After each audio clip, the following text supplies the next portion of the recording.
All right, welcome back, everybody. It's me from the future, here to talk about the infamous Doge.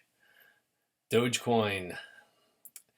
It's actually one of my top coins. It's in my top five. I keep it down there at number five because of the volatility. If you play it right, it's an unbelievable coin. It's all about patience, buying extremely low. Not much different than our regular strategy, right? Because we're not traders, we are investors.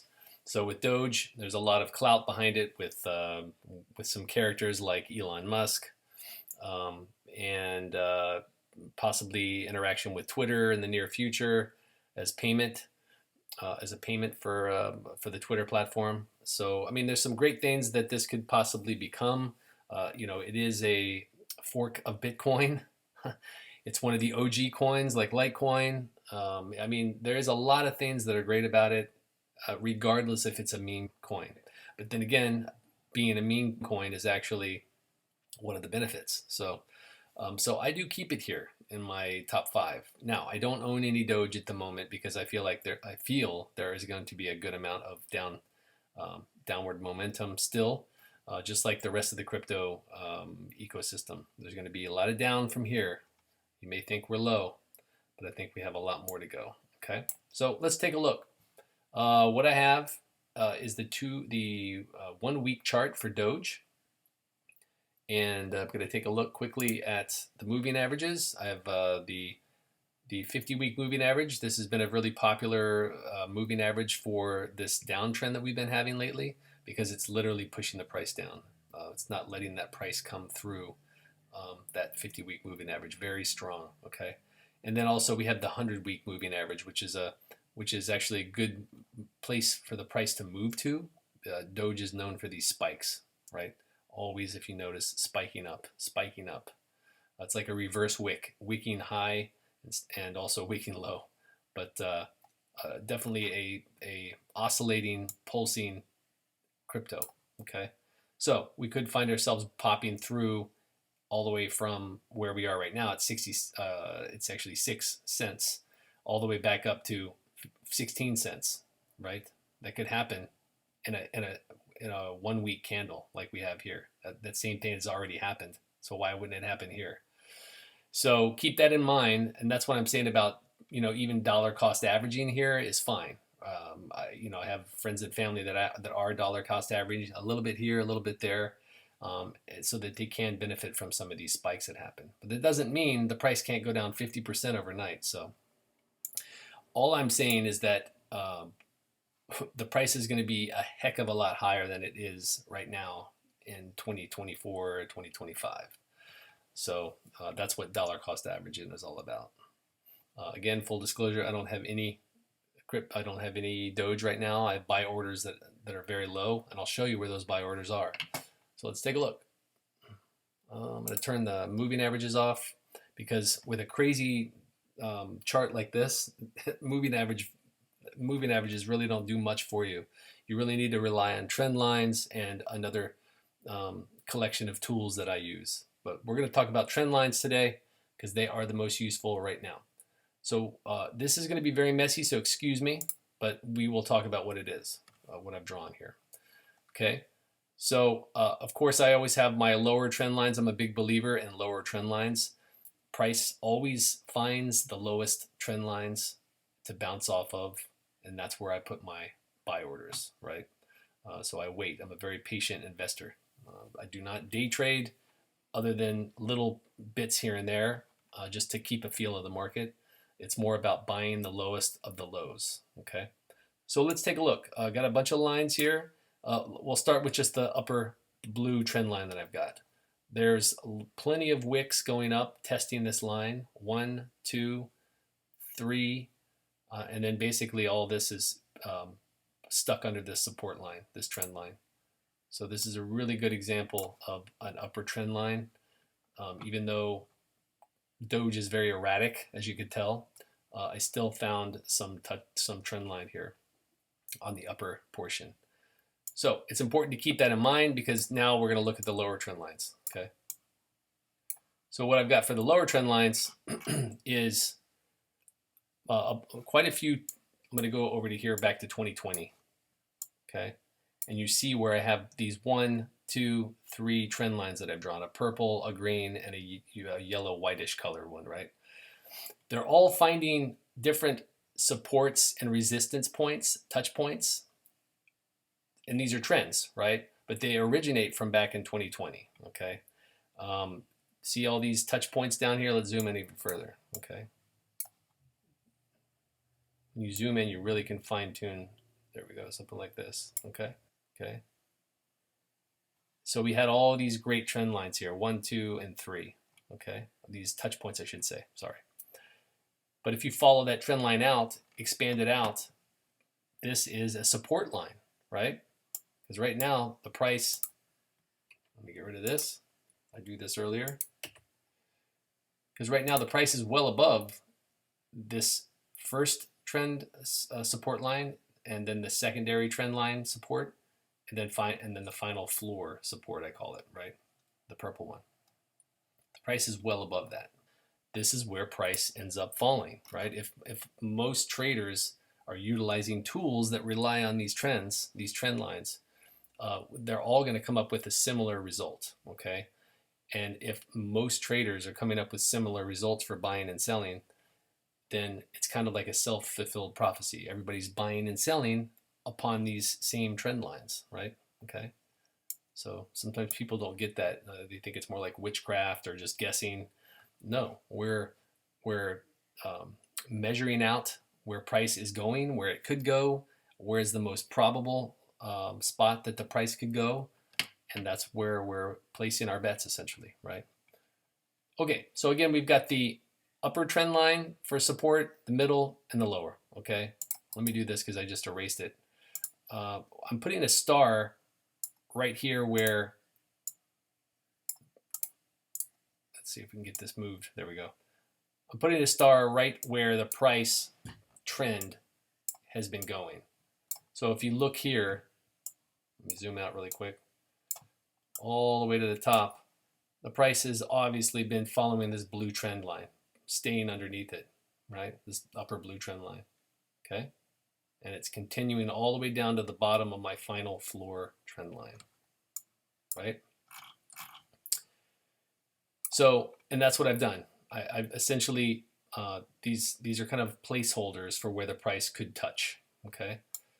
Now, the price doesn't have to exactly touch where the stars are, but it will at some point touch down on one or all three of these lower trend lines, okay? Looking at Doge, it's just a very erratic chart, like I said earlier. So we have to do our best to guess where that floor is going to be, okay? So first floor point is roughly 58 cents, right? Depending on where it falls on this yellow upper trend line, upper support trend line. So if it comes out later in the summer, like in August, the price is going to be closer to 6 cents, right?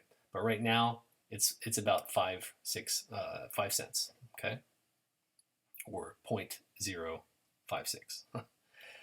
Now my second trend line is down by 4 cents, or 0.044. Okay, so you see the difference here. These are the support lines. Price will find support on 1 or 2, or maybe the third one here. Okay. Now for a little bit of bad news, my final floor support line here falls at 2 cents. And I think it's fairly probable that we will hit that. Now, will we go down there and stay down there? Maybe not. Maybe we'll just wick down. You see how Doge typically comes down to hit these trend lines. Let's zoom in on it, right? Look at those wicks. Look at these wicks, out of control, right? That means price just crashed, scared a bunch of people sold, and then it just snapped right back up, right? Almost always does that with Doge. You know, Bitcoin does this too, but Doge has some pretty wicked, look at this one. Look at that one. Well, let's measure that really quick. That's unbelievable. That was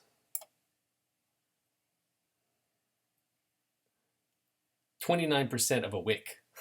29%. Can you imagine? 29% down in a wick. Basically, that snapped down, hit a support, and came right back up. 29%. Pretty insane. So again, that's completely, it's very much probable to happen on my lower purple trend line, which is again in the 2 cent area at this time. So don't get so excited about your 6 cents Doge purchase, or your 7 cents, or your a few weeks ago your 8 cents and 9 cents. The price trend is still down. We're still in a bear market, but we're close to finding this bottom. Okay. Now again, if you're dollar cost averaging in this area at 6 cents now, that's fine. A little bit at 6 cents, a little bit at 5, a little bit at 4, and then a little bit at 2, right? And then next thing you know, you have an average of a 3 cent Doge purchase, right? So not a bad idea to do some small dollar cost averaging. I mean, not financial advice, but for me, it's not a bad idea. Okay, so let me show you another thing. I showed you where we could go in the low end. What I've drawn here for the possible relief rallies. So maybe once we break out of this blue triangle that we have here, there's a probability that we will spike up like we've been doing, just like we did here. There's a probability that we spike up or slam down to our lower trend support that we described. Okay, so how did I come up with these two yellow targets for a relief rally? Well, I drew and created the Fibonacci extension. So we'll do that really quick. So from swinging from the lowest point where the bull market started back in 2020, basically the COVID low, I'm going to go all the way up to the peak at 75 cents with my Fibonacci tool. Okay, and that's going to bring a number of Fibonacci extension levels. Okay, and the first extension level is the 0.786, very common level, and that happens to be right here, the 0.786. That's what I drew the target for. The secondary level, which is also very popular, price typically finds this Fibonacci extension. It's the 0.618, very common, and that's the secondary target that we see here. Okay, so I'm going to get rid of the Fibonacci tool because we've drawn the little targets here already. Now what we can do is kind of model a little bit. Okay, what could this look like? What could this look like? Let's do maybe an A and B scenario, and we'll wrap it up. What could it look like? Well, it could do something like this. Let's do it. So as you see, we've just been stuck under this upper blue trend line, and we'll probably continue doing that until we get squeezed, which we've already been doing. Let me make it look more realistic here. Something like this, right? We're going to get squeezed in here, and we're going to either go up again and pop to one of these Fibonacci's, and it'll likely be a straight up pop. Straight up to the Fibonacci there, or of course down to one of our trend lines. Okay, so these are the two probabilities. And let me remind you though, that it's going to be one of these three floor supports, right? My yellow, my green, and my purple. Okay. Again, Doge is so extreme, it's hard to see the entire picture without squashing it completely, and then you can't really see all the details. But so you do see the floor, okay? And you saw our Fibonacci options, okay? Now it may look like this second Fibonacci up there is very high, and it is, but there's a good probability that coming out of a giant triangle like this, that we could find ourselves extending all the way up there. And again, probably with one of those wicks, right? Just a straight up wick, really, that just goes up there for a day or two, maybe less than a day, and finds its way all the way back down to this Fibonacci. And then maybe we bounce here for a little bit on that Fibonacci line and then fall through. You know, and we come right back down, find support here, and then maybe crash again and continue all the way down to this purple support at some point.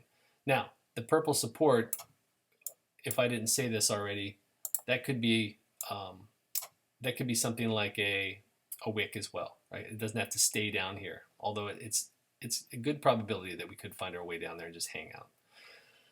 So now here, that's a terrible drawing, by the way, but here's what I wanted to show you guys. Okay, what is this? So I drew this ahead of time to show you that this is 4 years from the peak.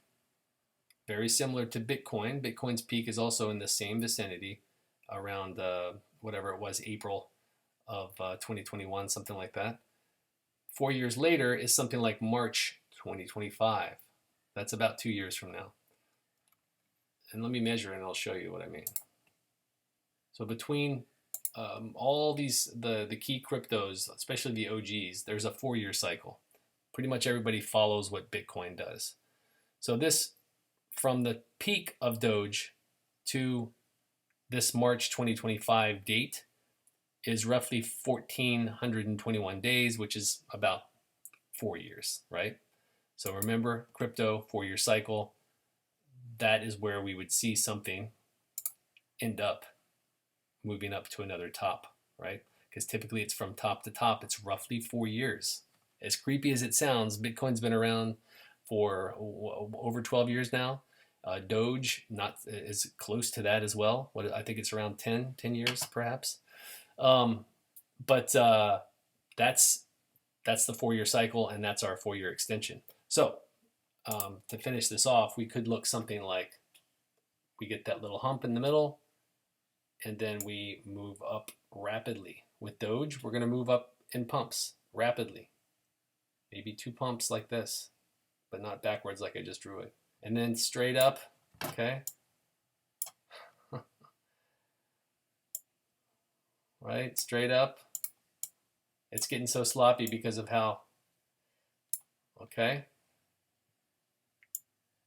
And then we come down and we start over, right? We do our Doge dance, right? However that ends up looking. Okay, and then we find our mean, and we repeat the process into 26, 27, all those years, right? But again, this would be more of a straight line. This is the worst fractal I've ever drawn.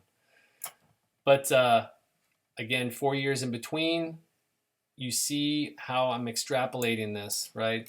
Again, this looks similar to what, Bitcoin has the same look. Ethereum has this same kind of look, where we continue to just, each of these fractals is a exact copy, excuse me, not exact, but a copy of the previous fractal, but just bigger. And it will equate and result in this spike 4 years later from 2021, all the way up at $2.12, okay? So that is Doge. So remember, buy it low, sell it high. Now looking at this chart, looking at all this data that we just talked about, you can figure out when it's time to sell, okay? Are you going to sell at 65 cents? You could sell a little bit. You could probably take a nice little profit, sell a piece, maybe get all the money that you invested back. But you know that the price is going to go really high on this next bull run, okay? Especially if you extrapolate out like this. So we went up to 75 cents before. We'll go up to around $2 next time if it follows this pattern, right? But we know at least 75 cents was that previous high. Doge tends to build on itself and continue to get bigger and bigger. It does oscillate. So, you know, at worst, we could come up to the 75 cents and then come back down again. Just repeat what we did the previous bull run. That's up to you to decide. But this is the data. And hope it wasn't too confusing. There's a lot going on with Doge. It's going to be fun seeing what Doge does this next time around. Nothing wrong with being a Doge fan, the way I see it. Okay, well, thank you so much for your time, and have a wonderful weekend. We'll see you in the next video. Make sure you like and subscribe.